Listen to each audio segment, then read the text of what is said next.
जय हिंद दोस्तों। तो चलिए स्टार्ट करते हैं अपन पंचायती राज व्यवस्था को। पंचायती राज व्यवस्था में हम लोगों ने क्या क्या पढ़ लिया है बताओ तो जरा आप लोग मुझे। पंचायती राज व्यवस्था के इतिहास से हमने इसको पढ़ना स्टार्ट किया था। मैंने आपको वैदिक काल में पंचायती राज व्यवस्था बता दी है, उसके बाद मध्यकाल में पंचायती राज व्यवस्था बता दी है, आधुनिक काल में भी पंचायती राज व्यवस्था को अपन देख चुके हैं। अब आगे बढ़ते हैं अपन और बलवंत राय मेहता समिति और अशोक मेहता समिति और जीवी के राव समिति के बारे में भी हम आपको बता चुके थे। आगे बढ़ेंगे, देखेंगे LM सिंघवी समिति के बारे में। उसके पहले मैं आप लोगों से कुछ क्वेश्चन पूछता हूं, बता देंगे आप लोग। चलिए बताइए तो बलवंत राय जो मेहता समिति बनाई गई थी, कब बनाई गई थी बलवंत राय मेहता समिति? तारीख बताओ जल्दी से। 16 जनवरी 1957 को। सामुदायिक विकास कार्यक्रम कब चलाए थे? 1952 में। सामुदायिक विकास कार्यक्रमों के 5 साल बाद ही बलवंत राय मेहता समिति का गठन किया गया था। क्यों किया गया था भाई? जानना था कि सामुदायिक विकास कार्यक्रम क्यों असफल रह गए। उसी कारण के लिए क्या बलवंत राय मेहता समिति बनाई गई थी और इसने त्रिस्तरीय पंचायती राज व्यवस्था दी थी। इसके बाद आ गए थे कौन? मोरारजी भाई देसाई की सरकार 1977 में, और इन्हीं के समय में अशोक मेहता समिति का गठन किया गया था। क्यों किया गया था अशोक मेहता समिति का? जो बलवंत राय मेहता समिति थी उसकी सिफारिश की जांच करने के लिए, उनकी सिफारिश में अब क्या परिवर्तन करना चाहिए, है ना, उसके लिए उनकी जो सिफारिशें थी बलवंत राय मेहता जी की, उनकी सिफारिश में अब क्या परिवर्तन करना चाहिए, इसके लिए अशोक मेहता समिति बनाई गई और उसने दी थी 2 स्तरीय पंचायती राज व्यवस्था। ठीक है। उसके बाद यदि हम बात करें तो हमने पढ़ी थी जीवी के राव समिति। जीवी के राव समिति का गठन क्यों किया गया था? जीवी के जो राव समिति थी उसका गठन किया गया था योजना आयोग की सिफारिश पर। याद रखना आप लोगों से पूछे जीवी के राव समिति का गठन किसकी सिफारिश पर किया गया था? तो योजना आयोग की सिफारिश पर। ये नोट करके रखेंगे आप लोग, योजना आयोग की सिफारिश पर जीवी के राव समिति का गठन किया गया था। अरे याद करो, मैंने आपसे बताया था ना, क्या कहा था कि जो इंदिरा गांधी थी गरीबी हटाओ कार्यक्रम चला रही थी और उनके बाद में राजीव गांधी भी क्या चला रहे थे? गरीबी हटाओ कार्यक्रम। तो जो गरीबी उन्मूलन कार्यक्रम चल रहे थे उनको क्या करना था? आपको प्रशासनिक रूप से उनकी जांच करना था। तो प्रशासनिक रूप से जांच करने के लिए एक प्रशासनिक व्यक्ति लेकर आए थे जिनका नाम था क्या?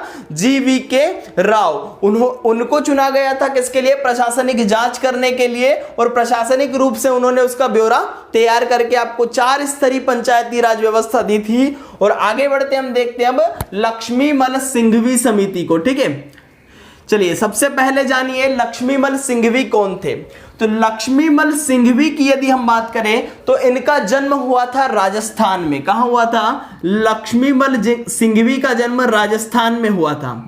राजस्थान के जोधपुर में इनका जन्म हुआ था लक्ष्मीमल सिंघवी जी का। ठीक है। यदि लक्ष्मीमल सिंघवी जी की हम बात करें तो सांसद भी रह चुके हैं, संविधान के ज्ञाता। ठीक है, संविधान का इनको बहुत अच्छा नॉलेज था। और बात करें हम भारत की ओर से राजदूत। ठीक है, भारत की ओर से यूके में राजदूत भी रह चुके हैं। कौन? लक्ष्मीमल सिंघवी जी। लक्ष्मीमल सिंघवी समिति का गठन क्यों किया गया था? तो जो राजीव गांधी थे, कौन? राजीव गांधी। इन राजीव गांधी जी के समय लोकतंत्र, राजीव गांधी जी ने क्या सोचा?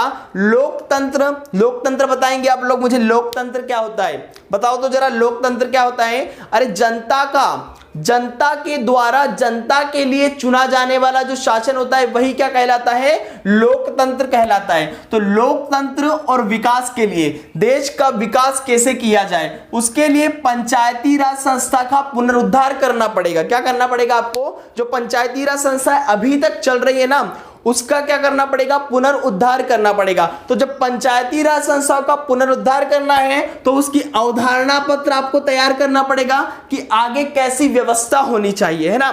तो इस व्यवस्था को करने के लिए लक्ष्मीमल सिंघवी जी को चुना गया कि आप आइए, देखिए ग्राउंड स्तर पर और हमको बताइए कि कैसे इन पंचायती राज व्यवस्था का पुनरुद्धार करें हम, क्योंकि हम आगे देश का विकास करना चाहते हैं। तो आते हैं लक्ष्मीमल सिंघवी जी, और इस समिति का गठन किया गया कब?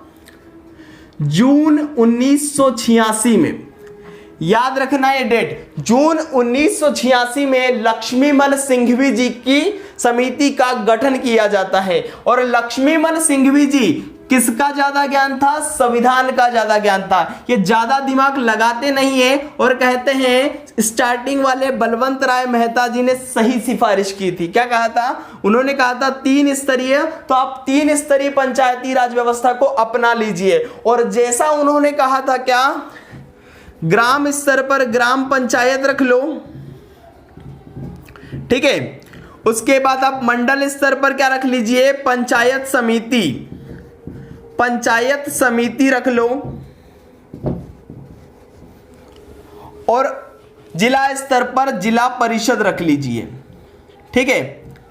आप लोगों से पूछे जीवीके राव समिति जो बनी थी, जीवीके राव समिति किसकी सिफारिश पर बनी थी? योजना आयोग की सिफारिश पर। आप लोगों से पूछे एलएम सिंघवी समिति किसकी सिफारिश पर बनी थी? तो ग्रामीण विकास मंत्रालय, याद करेंगे, नोट कर लेंगे इसको, ग्रामीण विकास मंत्रालय की सिफारिश पर लक्ष्मीमल सिंघवी समिति का गठन किया गया था, ठीक है। इसकी मुख्य सिफारिश क्या थी? 3 स्तरीय पंचायती राज व्यवस्था को लागू करना। कैसी 3 स्तरीय? भाई संविधान का ज्ञाता है तो उन्होंने क्या बात कही? सबसे पहले उन्होंने कहा कि जो पंचायती राज व्यवस्था है इसको संवैधानिक मान्यता मिलनी चाहिए। क्या मिलनी चाहिए? इसको संवैधानिक मान्यता मिलनी चाहिए। ऐसी बात कहते हैं कौन? लक्ष्मीमल सिंघवी जी, ठीक है। उसके बाद बात आती है, देखिए संविधान की ही बात करेंगे, ठीक है। संविधान का इनको ज्ञान है तो उसी से रिलेटेड बात करते हुए कहते हैं कि जो पंचायत चुनाव होते हैं, इन पंचायत चुनाव का जो विवाद होता है, पंचायत चुनाव में जो विवाद होते हैं, इन विवादों को निपटाने के लिए पंचायती राज न्याय अधिकरण स्थापित करना चाहिए।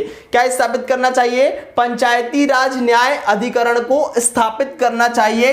इस चीज को आप नोट करके लिख लेंगे अपने नोट्स में, ठीक है। सारी की सारी चीजें आपको लिखते भी चलना है, ठीक है। आप लोगों को याद भी करना है, बाद में आप लोगों को रिवाइज करने के लिए बार बार वीडियो नहीं देखना है, एक बार लिख लेंगे अच्छे से और आपको बार बार क्या करना है? उस चीजों को पढ़ते रहना है ताकि आप लोगों को याद हो जाएगा। और एग्जाम में बिल्कुल यहां से क्वेश्चन बनने वाले हैं ना।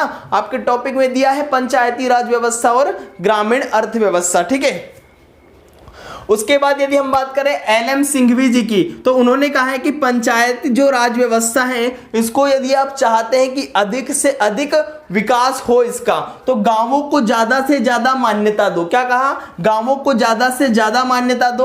और पंचायत राज जो संस्थान है उनके पास आय के, है ना, वित्तीय संसाधन होने चाहिए, उनके पास भी टैक्स आना चाहिए। कहीं ना कहीं उनको भी आप अधिकार दीजिए कि उनके पास पर्याप्त वित्तीय संसाधन हो, आय कहां से वो प्राप्त करे।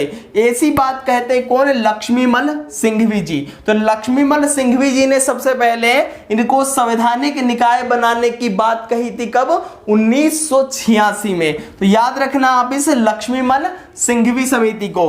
किसकी सिफारिश पर बनाई गई है? ग्रामीण विकास मंत्रालय की सिफारिश पर बनाई गई। बताइए आप जरा, संवैधानिक निकाय बनाने की सबसे पहले बात किसने की? तो लक्ष्मीमल सिंघवी जी ने। आपको समझ में आ गई होगी ये लक्ष्मीमल सिंघवी समिति। अब आगे बढ़ते हैं, आप लोग बताएंगे मुझे कौन सी समिति पढ़ना है इसके बाद, बोलो तो जरा।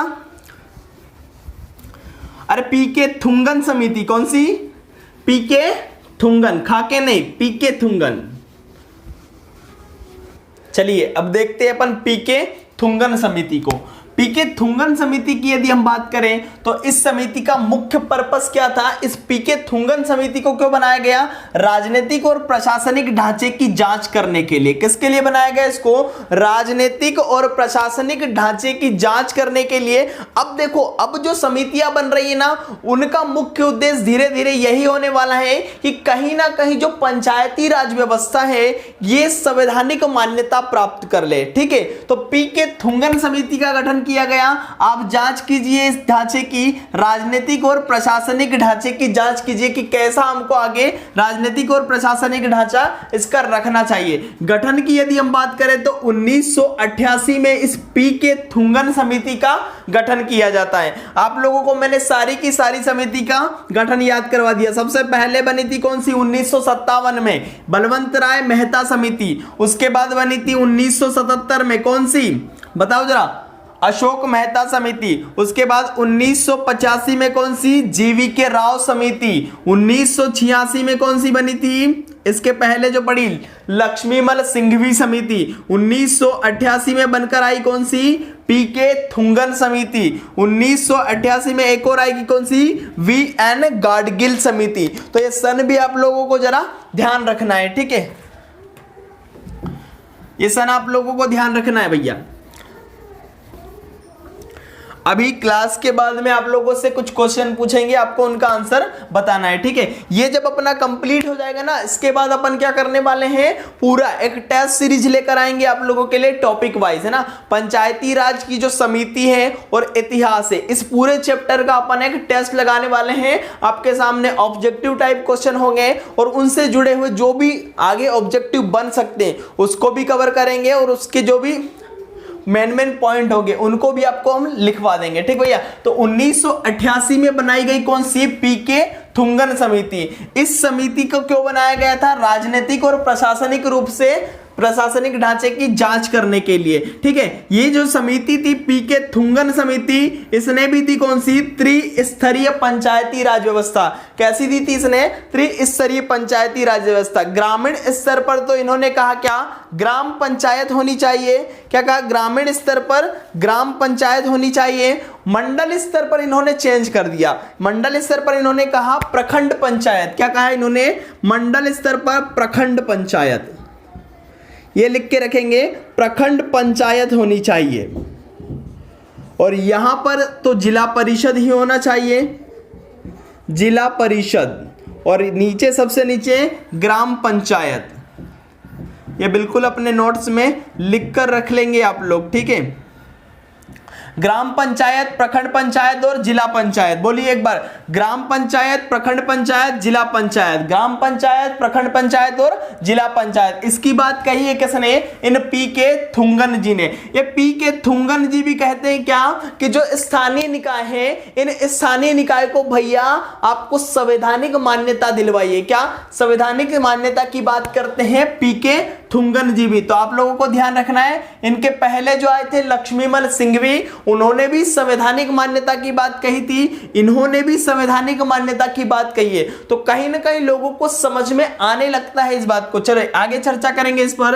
इनसे पूछा गया जिला परिषद, इन्होंने क्या कहा, जिला परिषद जो पंचायती राज की मुख्य एजेंसी होनी चाहिए। मुख्य एजेंसी कौन होगी, तो इन्होंने कहा जिला परिषद को आप बनाइए पंचायती राज की मुख्य एजेंसी, मेन एजेंसी। देखो सबसे ऊपर कौन है, जिला परिषद है, तो इस पूरे पंचायती राज व्यवस्था की जो मुख्य एजेंसी बनाइए, आप किसे बनाइए, जिला परिषद को बनाइए। इन्हीं की सिफारिश पर पीके थुंगन जी ने जब कहा कि आपको संवैधानिक मान्यता देनी चाहिए, ठीक है, तो इन्हीं की सिफारिश पर पहली बार स्थानीय स्वशासन को मान्यता, संवैधानिक दर्जा दिलवाने के लिए, किसको, एक क्वेश्चन एग्जाम में 2 से 3 बार पूछा गया है, संवैधानिक जो मान्यता दिलवाने के लिए पहली बार विधेयक कब पेश किया गया।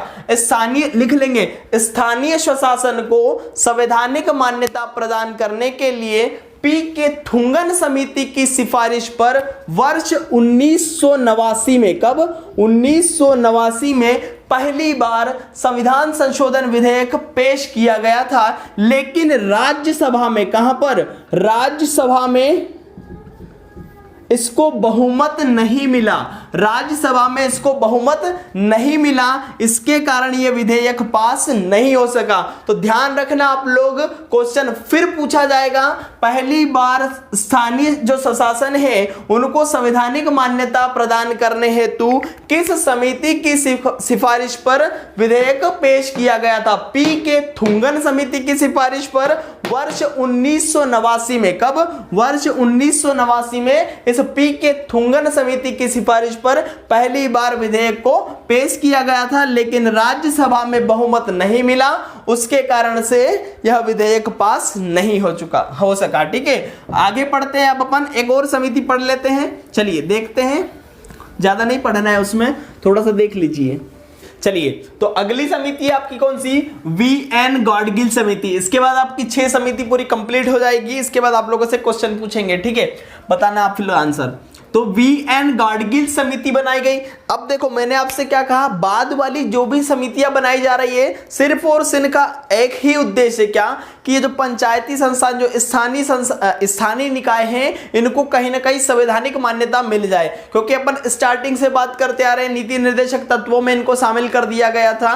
किसी राज्य की इच्छा हो रही थी वो लागू कर रहे थे, किसी राज्य की इच्छा हो रही थी वो लागू नहीं कर रहे थे। अब इस वीएन गाडगिल समिति का गठन क्यों किया गया, तो जो पंचायती राज है, इस पंचायती राज संस्था को सुरक्षित, कैसे आगे सुरक्षित रखा जाए, किस प्रकार से इसको संवैधानिक मान्यता और कैसे ज्यादा से ज्यादा प्रभावकारी बने, इन उद्देश्यों की पूर्ति के लिए बनाई गई है कौन सी, वीएन गाडगिल समिति। किस उद्देश्य के लिए, कि जो पंचायती राज संस्था है कैसे सुरक्षित रहे, संवैधानिक दर्जा इनको कैसे मिल जाए और प्रभावकारी कैसे होनी चाहिए, अधिक से अधिक ये लोगों को प्रभावित करे, बहुत प्रभावकारी होना चाहिए। इन उद्देश्यों की पूर्ति के लिए बनाई गई है कौन सी, वीएन गाडगिल समिति। ठीक है, इसके गठन की यदि हम बात करें तो जिस समय आपकी पीके थुंगन समिति बनी थी उसी वर्ष में बनी थी कौन सी, वीएन गाडगिल समिति। 1988 में बनाई गई वीएन गाडगिल समिति। देखो भैया, जो वीएन गाडगिल समिति थी इसने भी दी कौन सी, त्रिस्तरीय पंचायती राज व्यवस्था।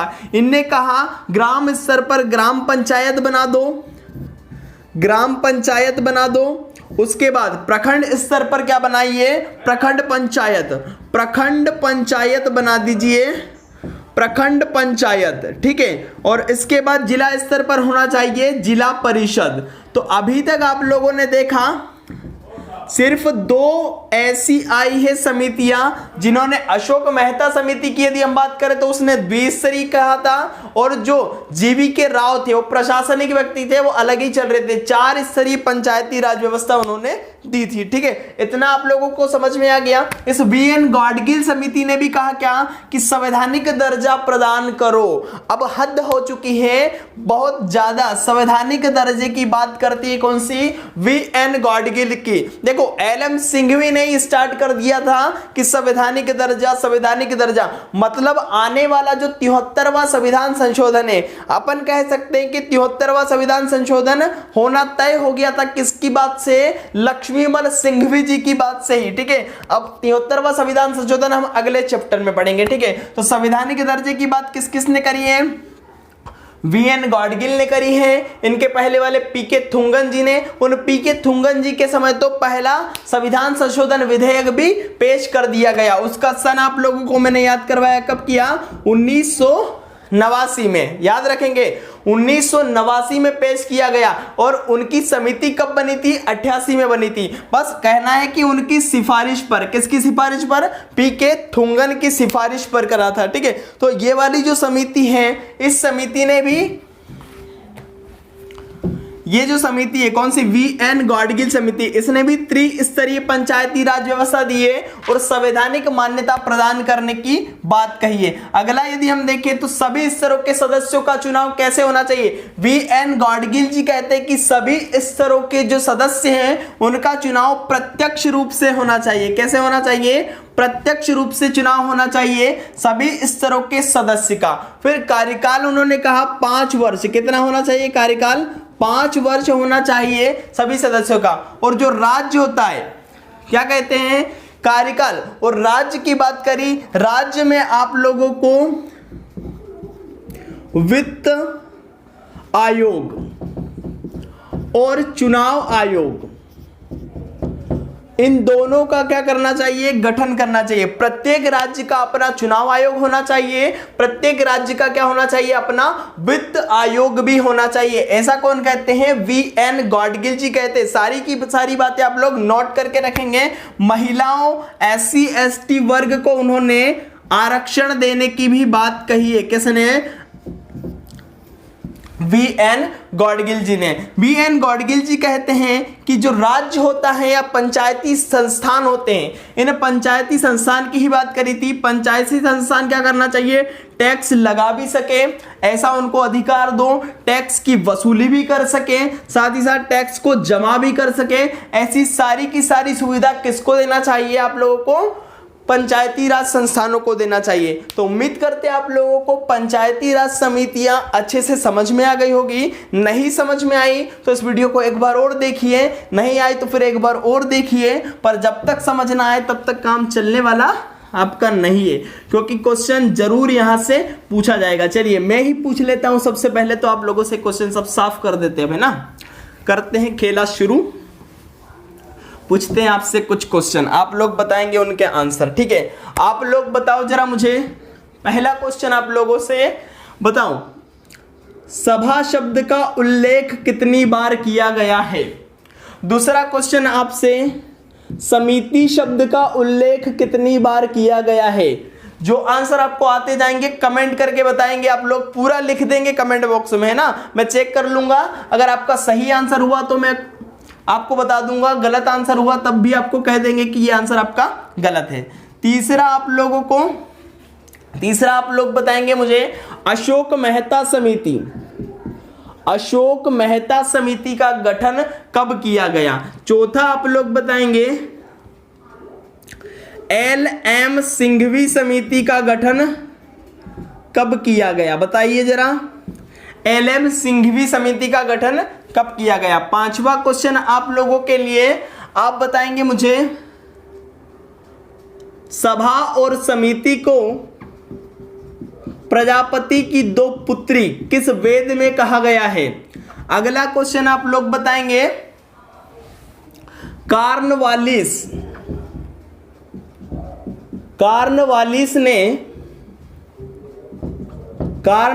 ने स्थायी बंदोबस्त,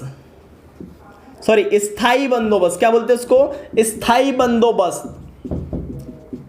कब लागू किया था। अगला क्वेश्चन आप लोग बताएंगे, भारत में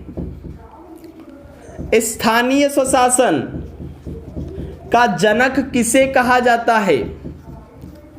भारत में स्थानीय स्वशासन को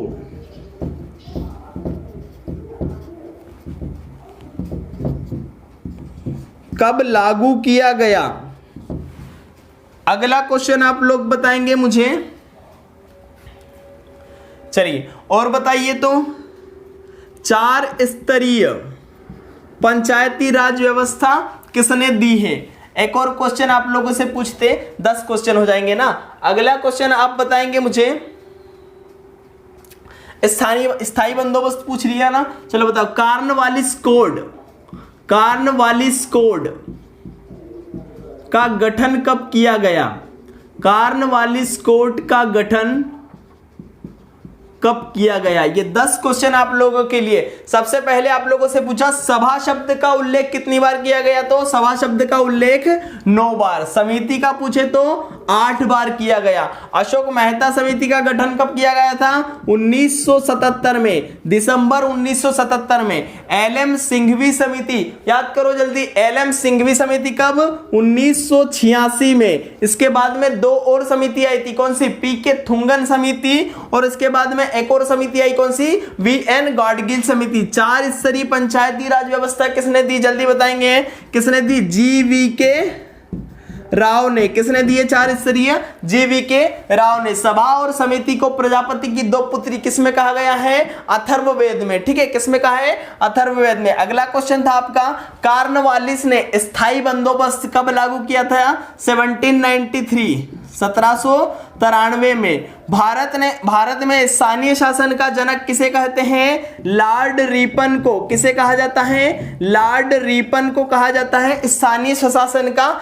जनक। ठीक है, स्थानीय स्वशासन कब लागू किया गया, 1882 में। लॉर्ड रिपन आया कब था पूछे तो 1880 में। कब तक रहा था, 1884 तक रहा था। समिति का सन एक बार और देख लेंगे आप लोग। सबसे पहले कौन सी समिति, बलवंत राय मेहता समिति। कब गठित की गई, 1957 में। उसके बाद अशोक मेहता समिति 1977 में। अशोक मेहता के बाद GVK राव समिति कब, 1985 में। इनके बाद में LM सिंघवी समिति 1986 में गठित की गई। LM सिंघवी जी के बाद PK थुंगन 1988। इनके बाद में VN गाडगिल, कौन सी, 88 में। तो इतनी सारी बातें आप लोगों को ध्यान रखना है, ठीक है। तो हमारा क्या ये वाला टॉपिक कंप्लीट हो गया। इसके बाद अपन एक बार इसका ऑब्जेक्टिव टेस्ट भी लगाने वाले हैं। तो उम्मीद करते हैं आप लोगों को सब समझ में आ गया होगा। सारी चीजें आप लोग नोट करके रखिए, ठीक भैया। धन्यवाद।